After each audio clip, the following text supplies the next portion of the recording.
Hey everyone, I'm Zach, I'm Andy.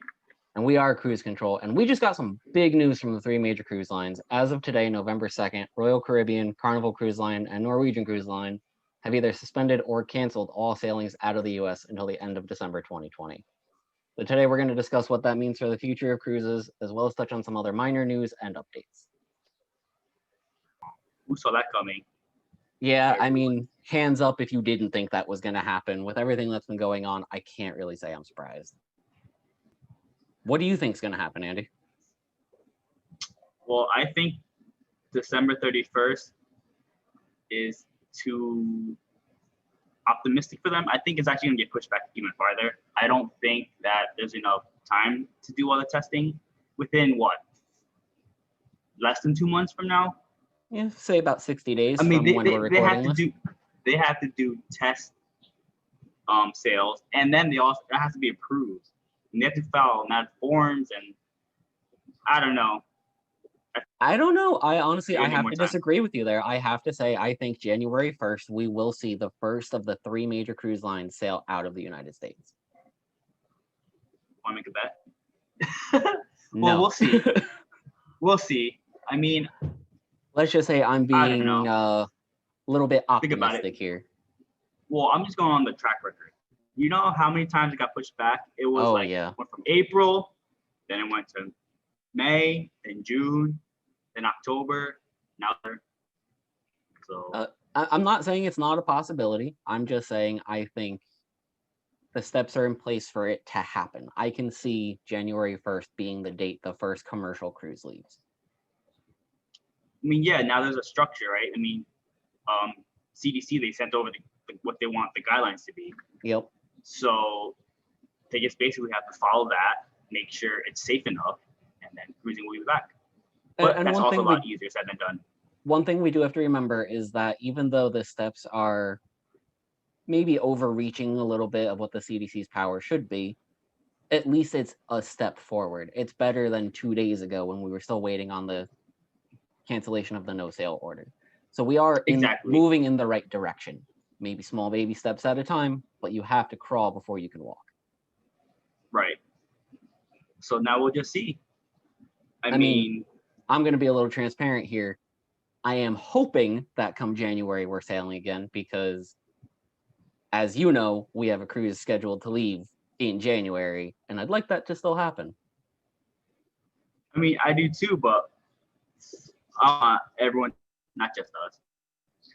Well, now, the real question is, if we don't see any cruises until January 1st, that means we will be, the second official cruise out of the States? I mean, we're definitely going to be one of the first ones. Yeah, if not the first one. I don't know about you, but that's kind of scary. I don't know. I'm okay with it, honestly. I'd say get me on that ship. Someone's got to be the first one. Okay, bye, Zach. You go. You go on first. I mean, we got to look at the measures that have been being taken in Europe. They've been extremely successful. They've been sailing since June, some of these cruise lines, with less spread and less infection than places like the grocery store. And I know where you are, precautions are a little more extreme, but down here in Florida, there's no precautions. I mean, you can go anywhere and you'll see more people without a mask than you will with a mask. Right, but it's just poor timing because cases have risen exponentially in the last. Of course, but it's flu season. We're heading into the winter. So we're definitely going to see a spike. It's actually a poor timing to start in January if you think about it, because this is going to where cases are probably going to be at the peak or higher than if they would have started in June or May. And that's not saying that they won't hold off until May or June, depending on how bad, this virus is come January, February. Though I don't think the three major cruise lines can afford to hold off until February or they want to start today. Of course they do. I'm sure if they could, they'd just be like, hey, to throw all caution to the wind and get a test. Come in tomorrow, we'll sail. So how many?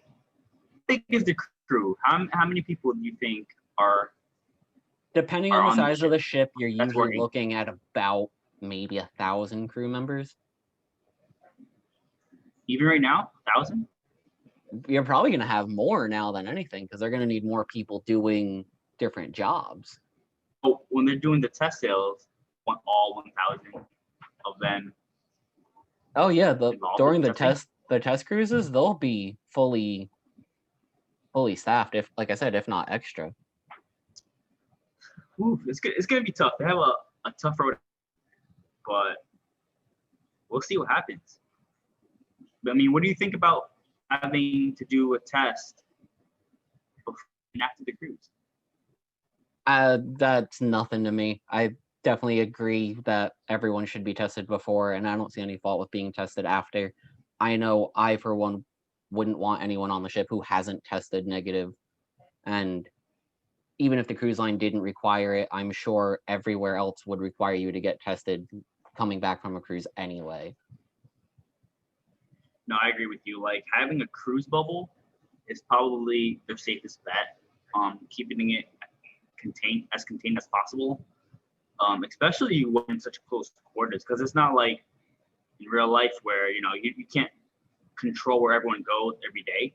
Mm-hmm. But if everyone's in one ship, then you can contain that, right? If everyone's quote unquote negative, then you really have more peace of mind when everyone's on the ship together. Oh, I You don't have to worry 100% about agree. you don't have to 100%. look to the guy next to you like, well, that's safe.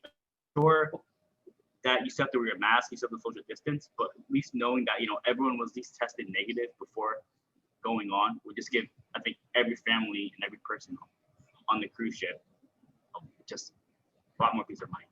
Absolutely. Well, since you brought it up, they can't, track everyone at one time. Have you heard about the tracelet that there's a patent for out right now? No, what is that? So I believe it's Royal Caribbean. Feel free to fact check me on that. But they're coming out with pretty much like a smartwatch that will replace your key card as far as how you pay and everything. So you don't actually have to hand over your key card, but it also have general GPS tracking in it.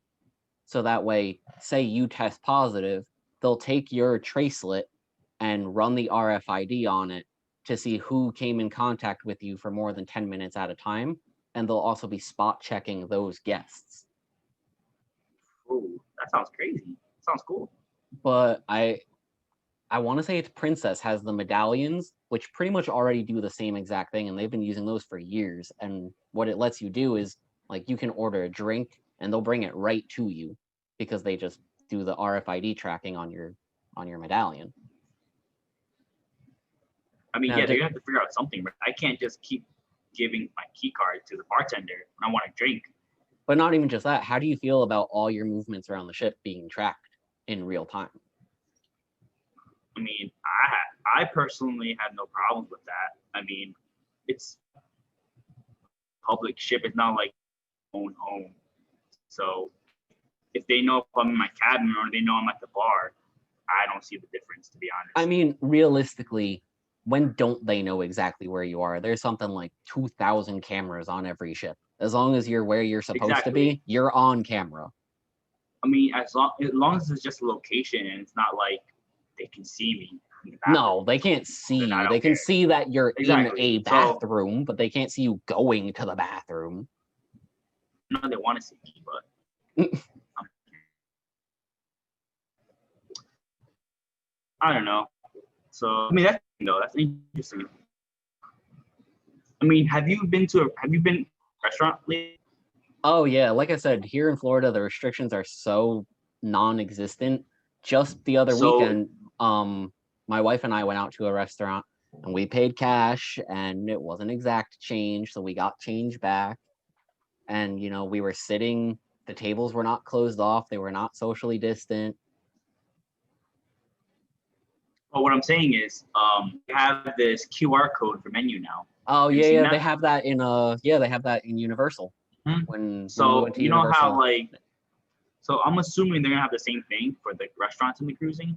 Oh yeah, they're gonna probably have, because instead of like physical menus now, they're probably gonna have something like that. Oh yeah, absolutely. I definitely see that being a thing.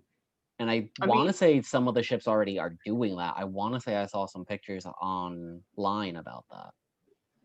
assets. I mean, like, and you can also take a step further. You can do that for drinks too, right? Like, what Yeah, if realistically. we're at the table, and I don't know, maybe there's a machine there, or right, there's a machine there, like a touchscreen, Oh yeah, like a like little mini the iPad, whatever. iPads at like Applebee's or Yeah. whatever. So then I can put, I want a beer, and then somebody's just gonna bring it over. I don't Yep, have and to. then scan your little tracelet Maybe bracelet thing. exactly, or you could even keep the card. You can scan it on the iPad or something, and then they Yeah, just but bring it then to you you, run the risk. or What something if along those somebody lines. steals somebody's card? You know, if you But all misplace I your know is card during the day and some 12-year-old finds it. do something. I don't think they can just keep it the old way where you hand them over a card.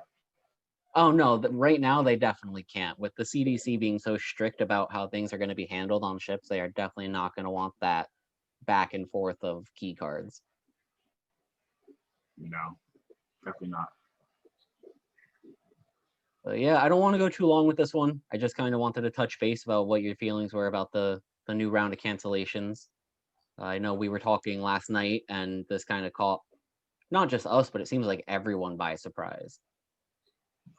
I mean, I'm half surprised because I kind of knew they weren't ready because there's a lot to be done. But I Yeah, know they're working really hard on trying to get it up and running. But there's just a lot of hurdles. Like a cruise ship, just like a regular restaurant. It's like it's massive. You're having hundreds and thousands of passengers on just one ship. So like I know the CDC is like saying that like it's like a level 3, right? It's like cruise ships is like level 3 or something in terms of like something like that. Travel advisory level 3 or something. Exactly. So they don't want. There's a lot to be done before we can go on. And real quick, not to go off too much, but I know a lot of people are criticizing the CDC for being so strict on cruise lines, where the airlines were able to just open and parks were able to just open. What everyone's got to remember is that people are staying on these cruise ships for days at a time, and you can't go anywhere. And yes, there's going to be massive cleaning and there's going to be massive precautions, but unlike a theme park which closes at 6 o'clock, the cruise ship never closes. You're there. Once you're on board for the duration of your cruise. Unless, I also think you're stupid and you get kicked off, but then that's your own fault. It's also because you're with so many people, but you're also in the middle of the sea. It's not like when you're on land, all right, go home. Like you alluded to, okay, after it closes, go here. If there is no way to get home. Yeah, well, and that's the other thing, if someone tests positive while out at sea, yeah, you can isolate them, but they're still within that same... Isolate them, but they're still going to have the carry the symptoms. And exactly. Now, don't get me wrong. I'm not saying cruise ships are going to be, a hotbed for infection, because if anything, the guidelines in Europe have proven the exact opposite. They've been probably the safest thing to do. And I know after reading some reports, I'd feel safer going on a cruise than anything else. It wasn't initially, though. No, it wasn't, but no one knew initially. We can't fault the cruise lines for how they handled something 8 months ago when it was brand new and no one knew what was going on. I mean, we didn't even know if masks were working 8 months ago. They were going back and forth every day. Wear a mask. Don't wear a mask. Only wear a mask if you're sick. Don't wear a mask if you're sick. If you're sick, just don't go out. But you don't need to wear a mask. Every other day it was like, masks are effective. Masks aren't effective. They don't do anything. Exactly. And then wear a mask. Don't wear a mask. Doesn't matter. Get tested even if you don't have symptoms. Oh no, wait! If you don't have symptoms, don't go get tested. They couldn't make up their mind. So how is a cruise line whose job is not to track the virus? How could they know what to do? My favorite was, don't wear masks because we need them for the front line. Yeah. Well, I understand that, but if we were all wearing the masks, the front line wouldn't need all the masks. They wouldn't be that many. Exactly. Because there wouldn't be as many people in the hospital. But But hey, yeah, let's go ahead and wrap this one up. I don't want to go on too much longer. I just, like I said, wanted to get your input on what you thought of this breaking news, and kind of touch base with you on what your feelings were going forward for the next, we'll say 60 days. we'll see. There's gonna be a lot to cover. Can't wait to. Oh yeah, and I know we'll be back talking about more news as it breaks. Um, but for now, that's really all I've got. You got anything else, Andy? Guys, stay tuned. All right, guys, that's all we got for you today. I'm Zach, Andy. and we've been Cruise Control. See you on the seas.